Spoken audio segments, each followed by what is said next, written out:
Pastor John is a pastor of a local church. They have about 250 or 300 on a Sunday morning.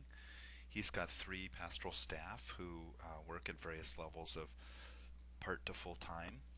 And he's eventually going to set up a sharing group that will include them. Uh, they will each have an account and a calendars that they can manage. But just to begin with, he is going to open up his web viewer and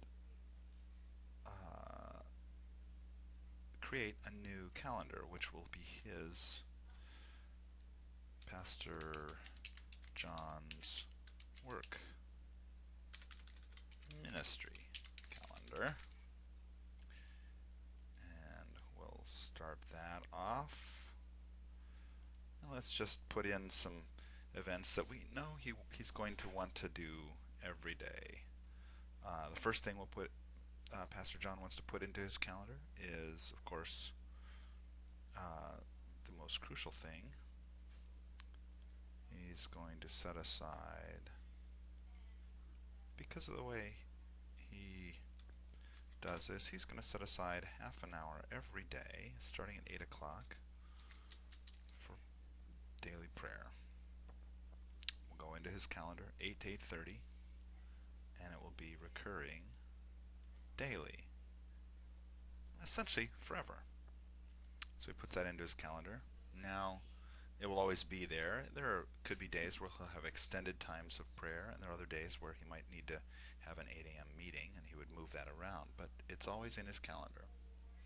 Another thing he wants to put in his calendar every day, of course, is a day off.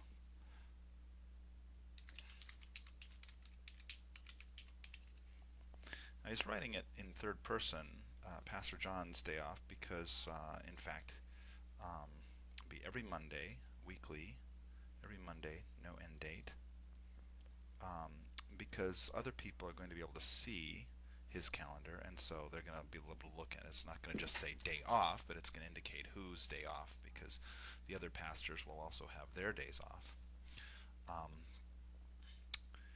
And a couple other things that are part of his routine. He does sermon prep every Wednesdays all morning. This is also recurring every weekly, and it not only occurs on Wednesday morning, but it also occurs on Friday morning. So put that into his calendar. Now you see John's schedule is starting to fill up. He's going to have a staff meeting that will normally meet for a couple hours on Tuesday mornings. This will go on other people's calendars when they have joined in, but for right now, it's just on his calendar. It's a weekly event, Tuesdays, from 10 to noon.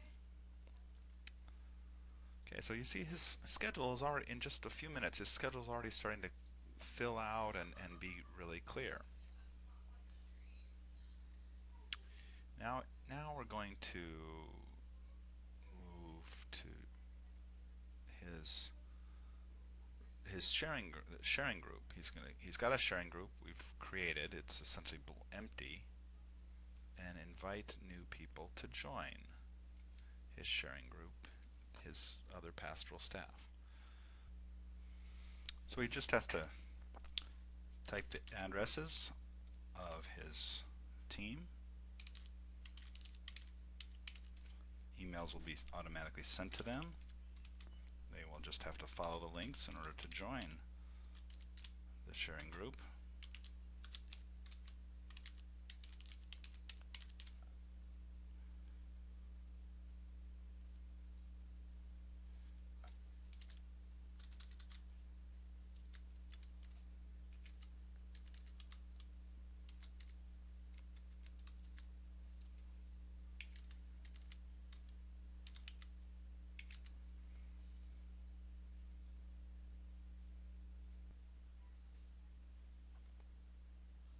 So he successfully sent email to all of his staff, and he now has to wait for them to accept his invitation and join his group.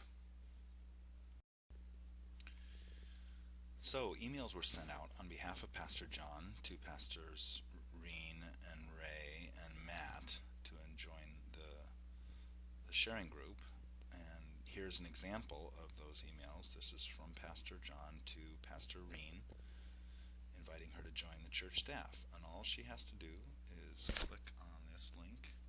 So now that Pastor John's staff have all logged in and set up their own accounts and joined the sharing group, Pastor John has also gone ahead and added a few more calendars to the sharing group, setting up some new calendars for the different locations in the church and the different kinds of events that they're going to want to publish. So there's a whole list of resources that John has set up.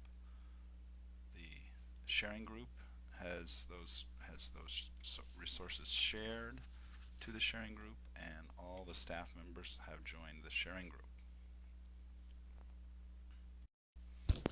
So when Reen opens up her calendar for the first time on the web viewer, she's going to see all the calendars that Pastor John has created, including all the room calendars, the facilities calendars, as well as the all events calendar and the cell groups calendar. She's not going to see her own calendar. She has to create a new one, give it a title. She will call it Reen's Ministry Calendar. She's got to pick a color. Let's give her a nice deep blue. It's got to be different from the others. And she's going to close this. Then she has to add some things to her calendar. Some things that are already in the schedule that she can just add by clicking on her calendar. The staff meeting. She's going to change all there's a supervision meeting that Pastor John has added into his schedule that is a meeting with her, so she can add it to her schedule. And the coaches meeting, weekly event, she attends that as the cell coach. And then she can add a few other events, like a small group meeting. Her Reen's cell group meets on Sunday afternoons between 4 and 6 p.m. It's recurring, meets every week. And she can also decide that she will be attending the Sunday worship service along with all the other staff every week. That goes into her calendar. And then and her cell group also goes into this cell groups calendar.